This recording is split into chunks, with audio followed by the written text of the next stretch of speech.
Hi lovelies, welcome back to my channel. My name is Bryony. Today you're here on a Sunday, that means you're here for a beauty review. So, as you can see from the title, I've just received this. I ordered this at Christmas time and it arrived on the 16th of March, which was yesterday. The joys of living in New Zealand. It's very hard for things to get here. Ooh. I wanted to get their best-selling eye brush set just because I wanted to be able to do a bit more detail work. Because I've been trying to not use Beauty Blender, I really wanted to see how these went. I know that I saw Tashina use these and she loved them, and like they had a duo pack for like way less money, so I decided why not. The F87 kabuki brush. Now I've heard really good things about this. As you can see, the shape is a bit unusual, but it's meant to be really good for putting on foundation. The coverage is medium to full, and if you've ever seen my channel before, you very well know that I need to have very full coverage foundation. This actually came for free because it was Christmas time. Let's just have a look at the back of the box so you can see exactly what brushes this comes with. Brushes arrive like that. I don't like the fact that they're all individually packaged in plastic.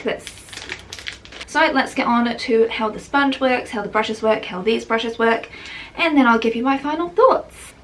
Also, one more thing, all of the packaging that things come in, keep it and then you can wrap your other presents in it for the future, or if you're like me and you have cats that love tissue paper, you now have a free toy. I'm going to use this sponge. So this one is nearly 3 months old. My main problem with this is the fact that the sponge texture is actually really, like, it's almost too fine.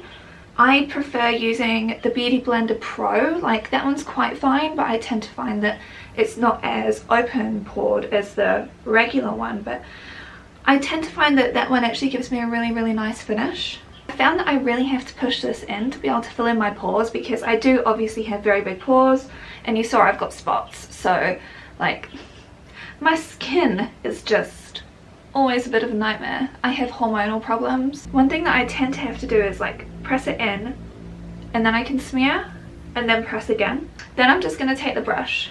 I know that my face looks very strange right now. The bristles on this brush are nice and soft, which is fantastic. My nose has quite a bit of shape to it, so I do find it's quite hard to, you know, like make sure that it can get filled in. And it's incredibly hard because I'm only looking at a viewfinder. But with this brush, I've actually found, like, I don't hate it, but it just doesn't give like the sort of finish that I like in comparison to the sponge. Like, I prefer the sponge over it, but I'm still not the biggest fan of the sponge because I still have to work harder with that than I do with my Beauty Blender. So now you can actually see like the difference between this side with the brush and this side with the sponge. Personally, I think that the brush side, it's harder to get rid of like the streaks for me, again because I've got such textured skin. That's why I like to be very transparent with you on here. But on this side it looks more like skin, and you don't get like the brush strokes on it. But I personally, I'm still not that much of a fan of either of them. And this is the second sponge that I've been through, because I've already used the pink one and it's been 6 months. Trusty faithful camo concealer, because bags under my eyes have been there since I was 6. I've tried using the brush for my concealer and it just doesn't work. And I'm still trying to use up this. Add a little quick blob. I know that people really like how tight this corner is, but I kind of find like the flat edge creates a very harsh line when I'm trying to use this. So you can see how it's applied my concealer around here. I know I look kind of alien-like right now. It's okay, but like I said, the problem is because of these flat edges, I personally just find that it can create very harsh lines, and I have to be very careful when I'm dabbing around my nose. So I like to highlight just the sides of it to try and make like the middle part look a bit more narrow. I'm going to put my brows on and then we'll be back to sort our eyes out. I figured it would be best to actually show you how it works with this palette. So I know that Ace Beauté kind of has a bit of a reputation of being like, people either love the formula or they hate it. It's kind of a bit more of a dry formula, so I figured that would be like the best way to show you how well these brushes work, because it's a bit of a problematic formula from what I've heard from other people. I actually really like it, but I've got oily lids, so yeah, I just figured this would be the easiest way to do it. So first off, I'm just going to be taking the diffused crease brush. The thing that I really like about these brushes, like if you've ever used Sigma brushes before, they are incredibly soft. And whilst this brush picks up product well, it also diffuses it really well. But I will say, unless you've got large lids like what I do, like because I have a lot of real estate here, I got told I had bug eyes. But if you do have like not much lid space, like using a brush that is as big as this will be too big. I would almost be suggesting that you find a different brush set. If you're at all interested in like cruelty-free brushes and the history of like the brushes, last Christmas I actually did an entire video on the evolution of brushes and the step into cruelty-free and how they're actually becoming superior to animal hair brushes. Because if you're watching one of my Sunday videos, you're probably more into makeup. So this is the E42 Precision Firm Blender. Stone first. I really do like this brush. It is nice and soft again. It's not as soft as the other one, but in terms of like precision work, I found that this has been fantastic. So you can see that blended there very nicely, very easy. I'm taking the E33 Detail Diffused Crease Brush just to show you on this side the difference between the two. This one I find picks up more product and obviously like diffuses more. So if you were dealing with an eyeshadow that has like quite a bit of kickback and you're trying to do anything that's like detailed work, don't do that, because that's what happened to me with the video that's coming up on Tuesday, which is all about the animal fabric industry. So you know, like skins, fur, feathers and stuff. I used this with a blue eyeshadow. I shouldn't have done that because it just went everywhere. If you're dealing with an eyeshadow that doesn't have too much kickback like this one doesn't, then you can see like you'll be absolutely fine. And I'm not worried about blending out the edges too much because I'm going to show you one of my favourite brushes, which is like my eraser. So I'm going to go back in with this detailed one and I'm literally just going to take a little bit of black out because I want to show you how this deals with fallout. So you see what I mean? You can get like a very nice soft but also focused look.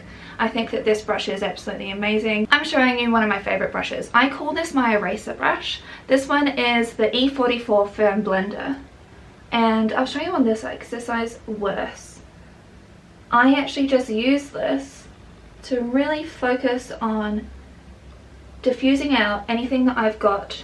We've got two brushes from this collection left. You may think that they are identical, but even though the width of them, hopefully you can see that, is very similar, the size and shape is different. So this one is more of a flat top.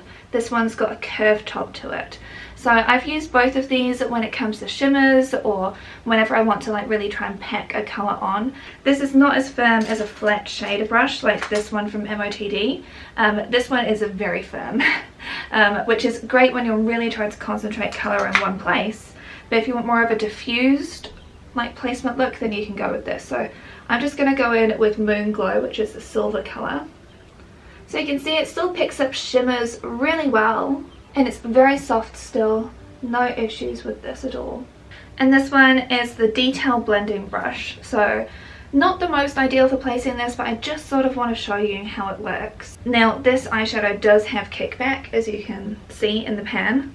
This one, with the way that they call it a detail blending brush, I do feel like it's a little bit too big to call it a detail blending. I would just call this like a blending brush. I wouldn't be calling it a detail one, even though it's firmer, like the bristles are firmer, they're still very soft, but the brush head is just too big to call it a detail blending brush. Like, I think that it should be quite a bit smaller to call it that. Okay, so final thoughts. This brush is just not for me. You can probably tell as well. Oh my gosh, there's already cat fluff on it. You can actually probably see it can be quite patchy on me, even though I was like obviously using it in a way that I have done many times. It's a little bit more patchy, and that's one of the reasons I don't really like it. I do understand that some people really like being able to like chisel areas out. It's just not the right product for me. I'm still glad I tried it out. Oh, there's cat fluff on these already, Pixie. Oh my gosh, your fluff gets everywhere. Let's have a chat about these brushes. So you can see from the sizes of them here, they're all fairly large brushes. Like, you see them in comparison to the size of my head. Like, the heads of these are quite big. So if you do have small eyes, like I keep on mentioning, these will not work for you. Like, this is probably not going to be your right brush set. I have actually been wanting to reach for these a little bit more than my MOTD ones. I bought my MOTD ones plus years ago, nearly 4 years ago now. Wow. So when I say like I've been using those ones a lot, I find that the MOTD brushes are a lot firmer, but these ones are a lot softer. Not saying that the MOTD ones are like scratchy or anything, it's just the fact that the bristles on these, clearly they're using it like a different manufacturer, and these are a lot softer. They feel really, really nice. The quality of like Sigma brushes, I think that we all know because we all used to use them in like 2014 until for some reason we stopped. Like the quality of Sigma brushes is incredible, so that's why I really like it. But I wouldn't say that this is like a complete eye set as far as I'm concerned, because like I had to go in with a different brush to be able to actually do my inner corner highlight, and I'm like, well, I should be able to do that with these, but if you're using this one wouldn't work for your inner corner highlight. It's too fluffy, and you can't be using like one of the other ones. So I just sort of think that as a complete set, you won't be able to like rely on just this. You'd have to have this as like an accompaniment, I think. I think that there'll be other things from Sigma that will work for you, but I do really like and use all of these brushes all the time. If you've seen any of my videos of the past 6 months, I've been using these ones as well. So I've been dipping in and out of all of them, and I almost prefer these because the bristles are softer. But yeah, just some things to bear in mind if you are like on the fence about like what ones to get. If any of these actually spoke to you about like one that you wanted to pick up from Sigma, because I know that we're coming up to Black Friday, and if you've seen any of my Black Friday videos, you tend to know that I actually shop. I try to shop like once, maybe twice a year, a little bit more for like mascara or if there's something that I desperately need. But yeah, I recommend holding out until Sigma actually have their sale on, because they do tend to have good Black Friday sales and Christmas sales. They also do like ones around mid-year. I think they always have one around July the 4th. In terms of like how organized I am and how much I think about things before I buy them, I've actually got a Google Docs list of the things that I want to buy for Black Friday, and I'm still assessing them and like eliminating things and just, yeah, going through it all. And we're in September. So when I say like I think about stuff a lot before I buy it, I kind of do, same as with everything. This sponge, so this came as like a set of 2. I know that some people will really love it for being able to carve. I don't really do that. As you can see, I kind of have a bit more of like a basic outlay to how I do my makeup, and it's just, it is almost too fine. And one thing, this is the one I was using before. As you can tell, it's dirty. Pixie's been using it as a toy, so it's, yeah. But even without her using it as a toy, I was finding that my nails were digging into it, because obviously I've got long nails, and the nails were creating holes in this, including like on the front and stuff, and I'm like, that's not really ideal. And this one cracked as well. You can maybe see that here. This one was cracking. Again, even before Pixie got her claws on it. This is a Pixie tooth, for example. I'm just being transparent with you. But yeah, I'm finding that this one is starting to crack as well. And you can see where my nail gets into it all the time here. Hopefully you can see that. But there's like a whole bunch of ridges and dents and wear and tear all along here, whereas I don't get that with a beauty blender.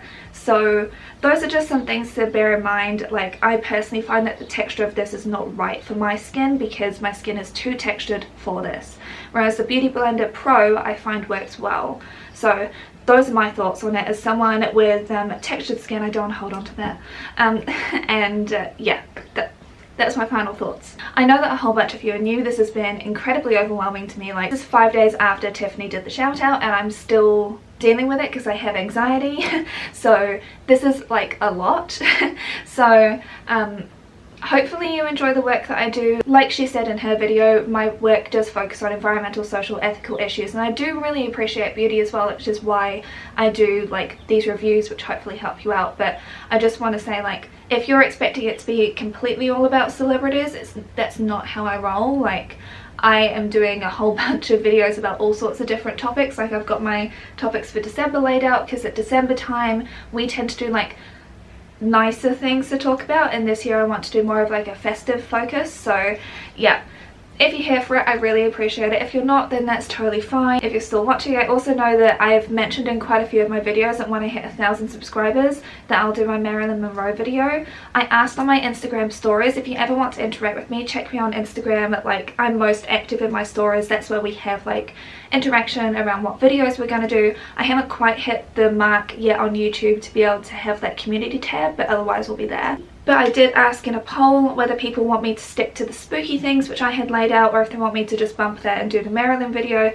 Everyone voted to stick to spooky, so that's what I'm doing. But the first video in November will be my Marilyn Monroe video. If you've seen any of like the videos that I've done around celebrity culture, around how we treat women, I normally bring up Marilyn because she's been quite a significant figure in my life, which is why this is a significant video. I don't know how many thousand subscribers I'll be on then, I don't know if you'll still be watching then, but that's the first video in November, so I am still keeping to that promise, and I apologise for having to wait for it. I was considering bumping the next week's video, but it takes me such a long time to do these celebrity ones, so since I've already filmed it like before Tiffany even did anything, so it's all a lot is what I'm saying. So thank you very much for listening to my ramble at the end. If you haven't made it all the way to the end, I fully understand I've been rambling a lot, but yeah, just so you know, like, my channel isn't just about celebrities. I try and tackle bigger topics.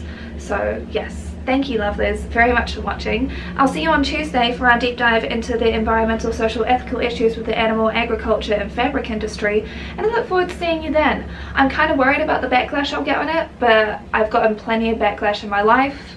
This is just more eyes, so yeah.